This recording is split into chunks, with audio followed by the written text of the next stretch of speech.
Hello and welcome to Inside the Sherman Playhouse. I'm your host, Robin Frome.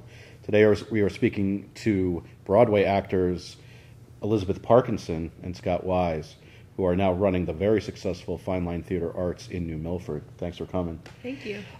Could each of you guys give a bit of a backstory on where you trained, where you met, and kind of like where you found you to be your first break in the theater world, professional theater world? Liz, we're going to start with you. Okay. I started as a classical ballet dancer, and I was in the Joffrey Ballet for 10 years. And after sort of living in that world for a while and feeling like I needed to break out of it, I left and danced in a lot of different venues, modern dance. I was a guest artist, different places. I just was sort of, in a sense, exploring other options. And I started to take acting lessons and singing lessons and theater dance lessons. And I would say when I started the theater dance class at Broadway Dance Center in New York, I met a choreographer named Chet Walker, who invited me to participate in workshops with Gwen Verdon and Ann Reinking. And they were workshopping material for the Broadway show Fosse. And I would actually have to say that that, in a way, was my break. I was never a very good auditioner. I still am not. And most of my work I get because people will invite me to do something, or they already are familiar with me. So that was, I think, that was my break, really, was being invited to those workshops, because from the workshops I was invited to be a cast member in the Broadway show Fosse. And that is where I met my husband, Scott Wise. And I had known him for a while. I'd actually been sort of a fan of his. And then we met and worked together. It's so embarrassing to say, but the truth. And we met in Fosse. Did you have any high school training or college training before that? In theater? Absolutely not. No. None. Okay. All of my training I received and my performance experience was at the Joffrey Ballet. I mean, and we did a wide range of pieces, some very classical, some theatrical, and actually while I was at the Joffrey, I tended to be cast in sort of dramatic roles, and I enjoyed that a lot. So I think it was the types of pieces that I've done my whole career, there is a similarity, even though the venues might be different. There's a similarity in the types of roles that I've played. Excellent. Scott? I have a very jack of all trades kind of a career, really, and it actually I didn't realize while all this was happening since I started at 4, that I was actually training for theater. I had not a clue that all the stuff that I was doing was actually ending me up where I ended up, because I was primarily a dancer, acrobat, gymnast, starting out, very little tap dancing here and there, but because I was a dancer of any sort, any local school would love to have me just to have a boy in the room to help dance opposite their girl. And I did a couple very, very, very, very small shows in areas, but nothing really to speak of. And then college, I was an accounting major, of course. That went right along my career. But continued to dance. Then 1 year of accounting, I realized that's not what I wanted. Cut into dancing, ballet. I realized I needed the ballet training. I'd always taken a little bit of it, but not like crazily at it. That ended me up in London, then Toronto, then with Memphis Ballet for a year, and then ended up in New York with the Joffrey School, and was there for a year. And then on a bet, someone kind of dared me to go to a chorus line open call. 7 of the guys at this age, I'm 22 years old, and we go to this chorus line, which I had just seen my very first Broadway show not 6 months earlier, which was a chorus line.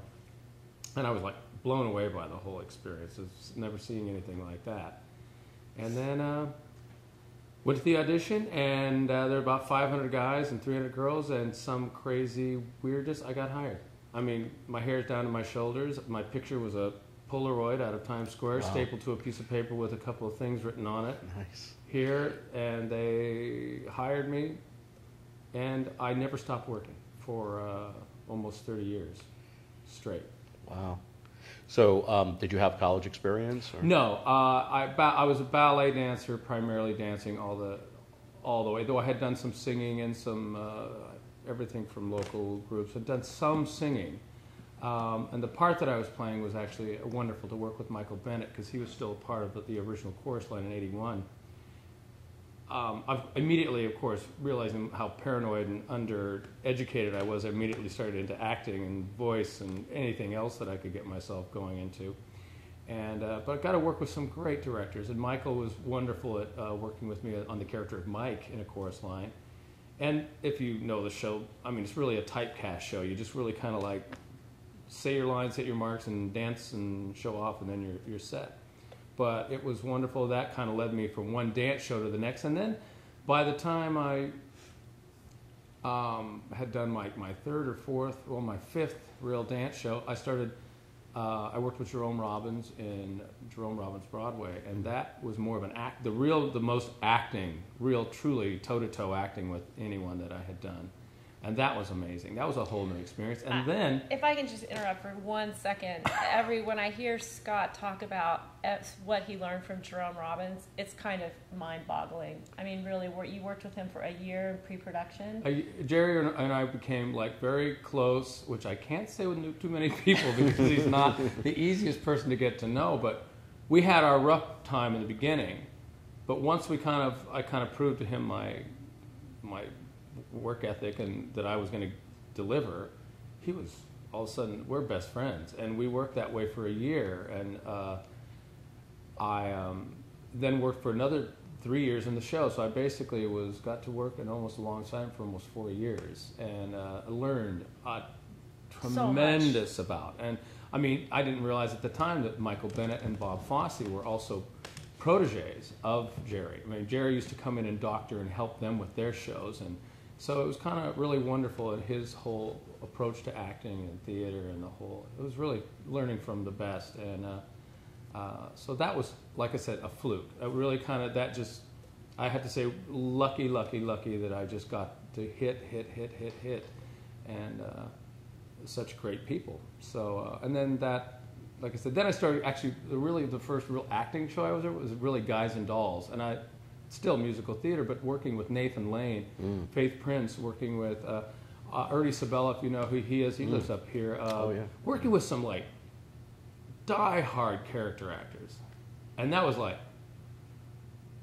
lights were going off all over the place because it was different than anything I'd seen. To see these guys who were like hardcore character actors. Especially Nathan Lane. These guys, they have their takes. It really was another crazy education on theater and a whole different way of approaching theater.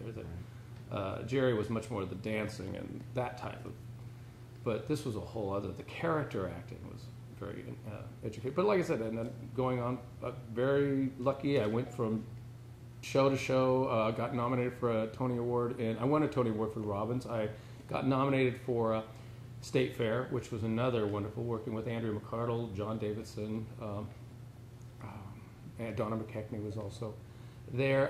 Then I wound up in Fosse, where I met Elizabeth, which was a wonderful experience. And then she got tied in with Twilight. Well, I got a nomination for Fosse as well. Right. Interesting that I wasn't working with Jerry Robbins when I got. I always say that. I said, "You got a Tony Award." Well, I said, "Well, I was working with Jerry Robbins." Yeah. And I mean, not that I didn't think my work was great and then anything, but when you're working with a director that is like that good, right. Your work's going to be pretty crazy. So, and I got nominated 2 other times, but and I love those directors. No, it's not putting them down, but there is something to say for working with someone that good and getting an award for that. I have to say my first thank you was Jerry. Thank you for this, because it was really for him. Now, this might be a tough question, but hopefully you can answer it. Could you make a living off of this, or did you have to do other things? Oh, I was completely blessed because I made a living from the age of 17 to when we moved here, when I was 42 or 43 years old. I made a living the entire time, and I know that is extraordinary and that not everybody has that experience. But I was, I think my parents were not supportive, or no, they were supportive, but they were very worried when I decided to choose this as a career, because they were worried I wasn't going to be able to survive, that I would have to wait tables or whatever other kind of work I would do. And knock on wood, I never had to do that. I was always able to find work, and to not only find work, but find work that was really engaging to me, things that I really wanted to do. I wasn't just doing them to pay my bills. Every choreographer I worked with, every project was really fulfilling, and I know that that's extraordinary, and I'm very grateful for that. Scott, did you want to chime in on that, or?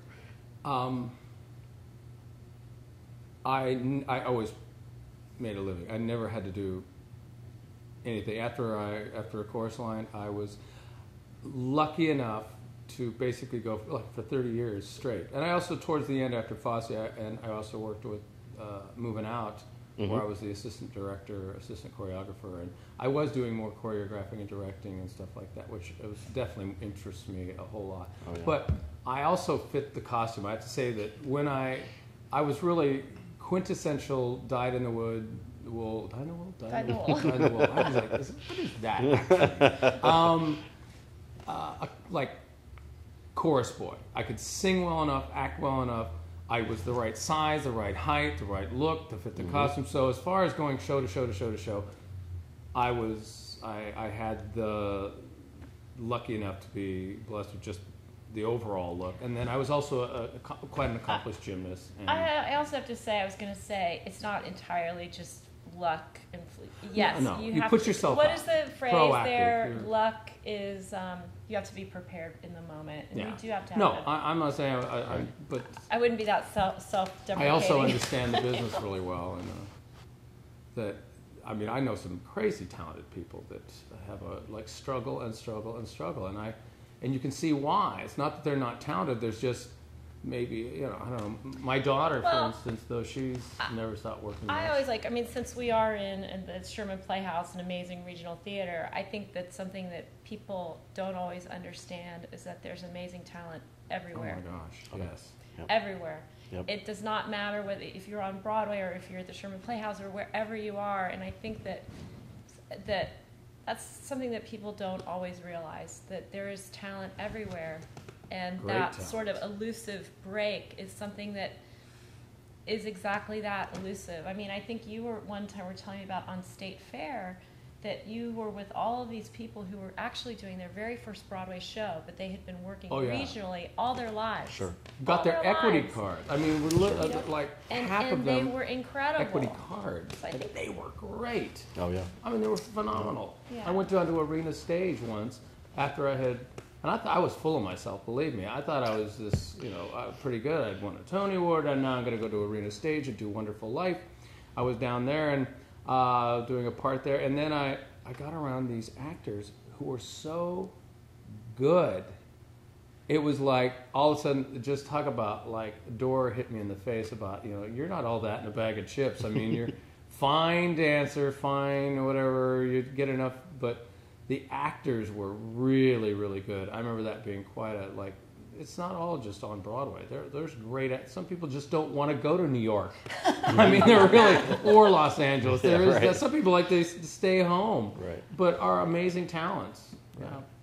So, and you mentioned the Sherman Playhouse, and you guys ended up. Well, you have moved your business to New Milford, the Fine Line Theater Arts. How did you come to get here, and what was your mission? Did you have a mission? Well, I'm not sure what my mission was, but I'll talk about that for a minute. We had had a house in Paterson, New York, and so we were very familiar with this area. Mm-hmm. And we had friends who live in Sherman, and after we had James, I had James, our son, when we were moving out, and we sort of finished that show out. We decided, we really do not want to raise a family in New York City. Let's really make the transition up here full time. We'd always loved Sherman, and we happened to find an amazing house. It was kind of just sort of dropped in our lap. We didn't even have to. Yeah, everything was just like. All of these things boom, sort boom, of boom, came boom, boom, together. You know how things sort of synchronicity sort of comes into play in your life, and you're suddenly you're like, this is the right thing to do. Scott had always, I think, wanted to have a school. Yeah, I'd reached the point in my career where, and I'm sure if anyone has ever been out in the business and tried to get a job, and even if you're successful, you're always at the mercy of the next job and going to the next place. There's always that sense that you're really not in control. You don't have as much control over your career as you might think. They're hardly mailing you stacks of scripts to do the next show that you go over. No, you're auditioning, and that whole process and the insecurity of that. And I'm getting older. I'm not the chorus boy that I used to fit in the costume and the plays. Go and go, go, go. That wasn't happening anymore. I'm much too old now to be doing that. I still enjoy acting and performing, but I needed more control in my life and something. And I'd always wanted to have a school. I mean, there was always something about that really felt. I loved having a really great school, and so that kind of, I actually thought of it, and then Liz, yeah, I would say it was his sort of initial I drive. want to open school. I wasn't involving her, but then she kind of. But then, so I wanted to be supportive of that desire, and so what happened to me is that something that I actually never knew that I really wanted or would enjoy, I really love. I really love training the students. I'm really more involved in the dance part of it because I feel like that's really where my expertise is. Although I think my experiences in theater do help me train better dancers to be more complete dancers and more ready for the dancer's life of today, which is different from 30 years ago. I think it's something that I'm really, really happy that we did, and I have so many gratifying moments, and I have had so many gratifying experiences at my school that are very different from what I had when I was performing. And I enjoy that a lot. And I'm proud. We purchased a building in New Milford, and that's been really taking it to the next level. We really feel like it's our home, and we've really pretty nonstop. We've really laid down some roots there. Putting up walls, and no place is perfect. I'm sure, as you know that, and you have to kind of, make do with what you have. But I have to say that I love our school, and I love working with the students, and I think we bring something unique to the area, and I don't think that we've never had that attitude. I think a lot of people think that, well, I did this as a career and I had a great career, so now I can teach it. I don't really believe in that. I feel like I personally have had to work really hard to develop my skills as a teacher. And I think one thing that's helped Scott and I is that I wish we had bigger egos, because I sort of admire people who are really cocky and confident, and I can do this and I can. But I think one thing that's driven us for a long time and will continue to drive us is that we always feel like we have a lot more work to do on ourselves. It's